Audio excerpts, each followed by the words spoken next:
ప్రియమైన సహోదరి సహోదరులను యేసుక్రీస్తు ప్రభు నామములో రూత్ ప్రేయర్ ఫెలోషిప్లోకి ఆహ్వానిస్తున్నాము. యేసు ప్రభు చెప్పిన కొన్ని మాటలు మనం ఈ దినాన్ని చూద్దామండి. మత్తయి సువార్త 13వ అధ్యాయంలో 8వ వచనం చూద్దాము. మీరైతే 13వ అధ్యాయంలోనే 1 నుంచి 23 వరకు చదవండి. 8వ వచనము, కొన్ని మంచి నేలన పడి ఒకటి 100 ఒకటి 60 ఒకటి 30 ఫలించెను. చెవులు గలవాడు వినుగాక అని చెప్పాను. ఈ మాట దేవుణ్ణి తెలుసుకున్న మొదటి దినాల్లో చాలా కన్ఫ్యూజింగ్ గా ఉండేది. దేవుడు అందరినీ ప్రేమించారు, అందరి కొరకు ప్రాణం పెట్టారు.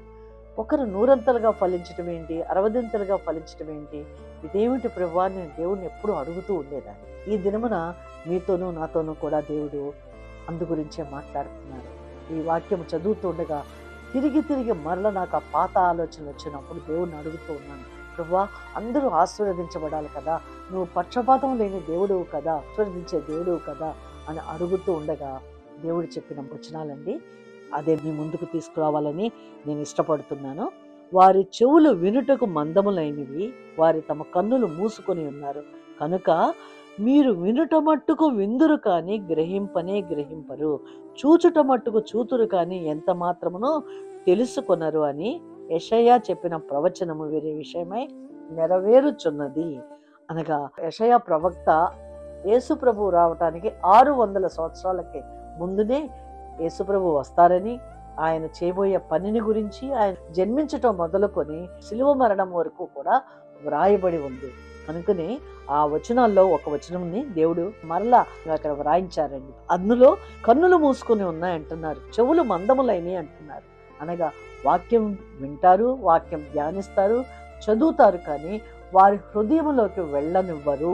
అదే వచనములో వారి హృదయములో క్రొవ్వినది అని చెప్తున్నారు. అనగా దేవుని చిత్తములో మనము నడవాలి, దేవునికి బహుఇష్టలుగా బహుప్రియులముగా ఉండాలని మనం ఆశపడుతున్నప్పుడు ఆయన హృదయానికి ఎంత దగ్గరగా మనం ఉండాలి అనే ఆశ కలిగి ఉండాలండి. అదే పని పేతురు చేశాడు. పేతురు 14వ అధ్యాయంలో 24 నుంచి 29 వరకు చదవండి. యేసు ప్రభు ఒక ప్రాంతంలో బోధించిన తర్వాత తన శిష్యుల్ని అందరికి వెళ్ళవాలని చెప్పి వారిని పంపిస్తే, శిష్యులు ధోనిలో వెళుతూ ఉండగా రాత్రి సమయంలో గాలులు కొడుతూ ఉన్నప్పుడు రాత్రి 4వ జామున ఆయన సముద్రం మీద నడుచుచు వారి వద్దకు వచ్చాను. ఆయన సముద్రం మీద నడుచుట శిష్యులు చూచి తొందరపడి భూతమని చెప్పుకొని భయము చేత కేకలు వేసిరి.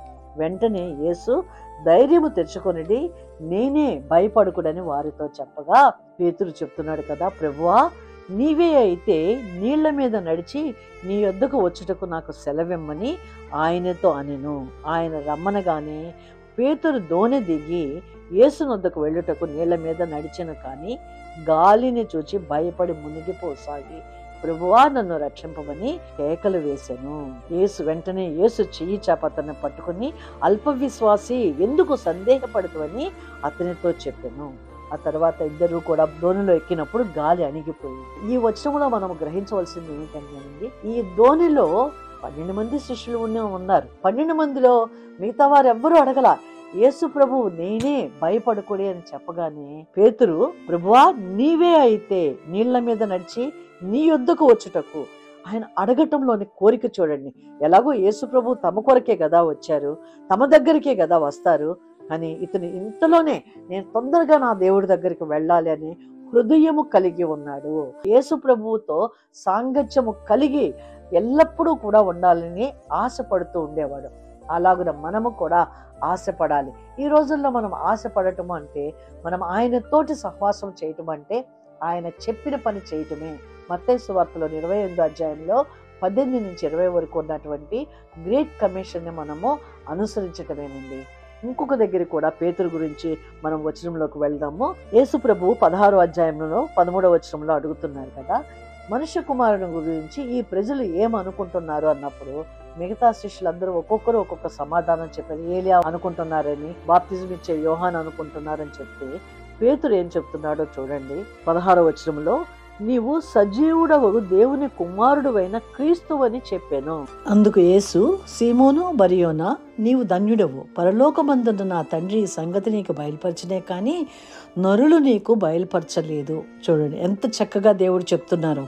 అక్కడ పేతురు హృదయాన్ని దేవుడు చూశారు కనుకనే, నా తండ్రి నీకు చెప్పారు కానీ ఏ మనుషులు నీకు చెప్పలేదు అని అంటూ ఇంకా యేసుప్రభు పేతురుతో మాట్లాడుతున్నారు చూడండి. మరియు నీవు పేతురువు, ఈ బండ మీద నా సంఘమును కట్టుదును, పాతాళలో ఒక ద్వారంలో దాని ఎదుట నిలువ నేరవని నేను నీతో చెప్పుచున్నాను. పరలోక రాజ్యం యొక్క తాళపు చెవులు నీకిచ్చేదను.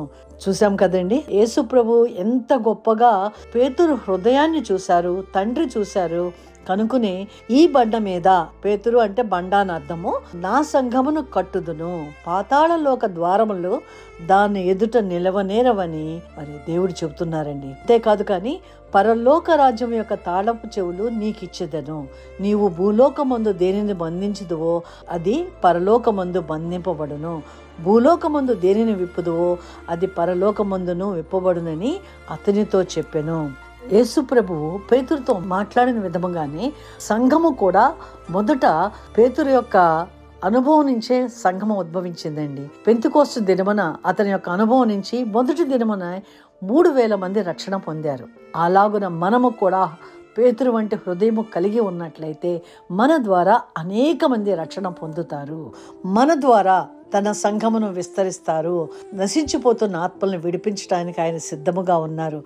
మనము కూడా ఎల్లప్పుడూ కూడా దేవుని కార్యములు నా ద్వారా జరగాలి, నేను దేవునికి బహుప్రియుడుగా, ఏ పనవుతే యేసు ప్రభు ఈ భూమి మీదకి వచ్చి తను చేసి మిగిలిన పనిని మనల్ని చేయమని గ్రేట్ కమిషన్ ద్వారా ఆజ్ఞాపించారో ఆ మహా ఆజ్ఞను నేను తీసుకుని నేను కూడా చేస్తానని ఆ తపన, ఆ ఆశ మనకు ఉన్నట్లయితే మనము కూడా 100 ఫలిస్తాము అని దేవుడు సెలవిస్తున్నారండి.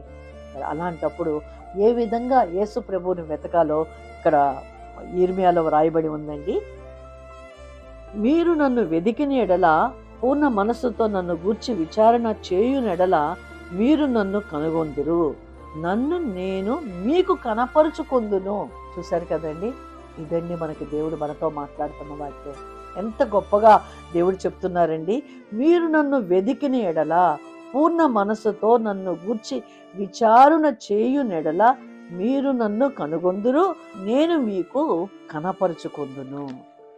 ఈ విధమైనటువంటి జీవన విధానము కలిగి ఉన్నట్లయితే మనము 100 ఫలిస్తామని దేవుడు ఈ దినాన మీతోనూ నాతోనూ మాట్లాడుతున్నారండి. ఈ గతకాలమంతయు కాచి కాపాడిన దేవుడు కోవిడ్ నుంచి మరి భయంకరమైన దినాలలోంచి మనల్ని కాచి కాపాడారు. అంతేకాదు కానీ మరి ఇప్పుడు జరుగుతున్న విషయాలు చూస్తూ ఉంటే మనము ఎన్నడూ విని ఎరగని భయంకరమైన కార్యాలను మనం చూస్తున్నాము, జరగబోతాయని కూడా దేవుడు సెలవిచ్చారు. కాబట్టి అవి జరగకుండా ఉండేలాగా మనం ప్రార్థన చేయవలసిన వారముగా ఉన్నాము. మనం 24 గంటల్లో మనము దేవునికి అధికంగా సమయం ఇచ్చినట్లయితే 100 కాదండి, 200 ఆశీర్వదించబడాలని మరి దేవుడు ఈ రోజున మనతో మాట్లాడుతున్నారండి. మీరు నన్ను పూర్ణ మనసుతో వెదికిన ఎడల నన్ను నేను మీకు కనపరుచుకుందును అని చెప్పిన ఆ వాక్యం ద్వారా దేవుడు తనని మనకు కనపరుచుకోవడానికి ఆయన ఎదురు చూస్తున్నారు. మనము ప్రార్థన చేసుకుని ముగించుకుందామండి. సర్వశక్తిమంతుడైన దేవా, నీ కృప, నీ కనికరం మా యందు ప్రవహింపచేసి నాయన 100 మేము ఫలించాలని, 60 కాదు ప్రభా, 30 కాదు ప్రభా, మేము 100 200 మేము ఫలించాలని, వాక్యం వింటున్న ప్రతి ఒక్కరి కుటుంబంలో కూడా మీ ఆశీర్వాదాలు ప్రవాహముగా నాయన మలాకీలో మీరు సెలవిచ్చారు. పట్టజాలనంత విస్తారమైన దీవెనలు ఇస్తానని మీరు సెలవిచ్చారు. ఆ విధముగా ప్రభా మమ్మల్ని ఆశీర్వదించమని నజరుడైన యేసుక్రీస్తు ప్రభు పేరిట ప్రార్థించి వేడుకొనుచున్నాము తండ్రి, ఆమెన్. ఎవరికైనా ప్రార్థన అవసరత ఉన్నట్లయితే డిస్క్రిప్షన్లో ఉన్న ఫోన్ నెంబర్కి ఫోన్ చేయండి. మీకు మేము ప్రార్థనా సహాయంను అందించగలము.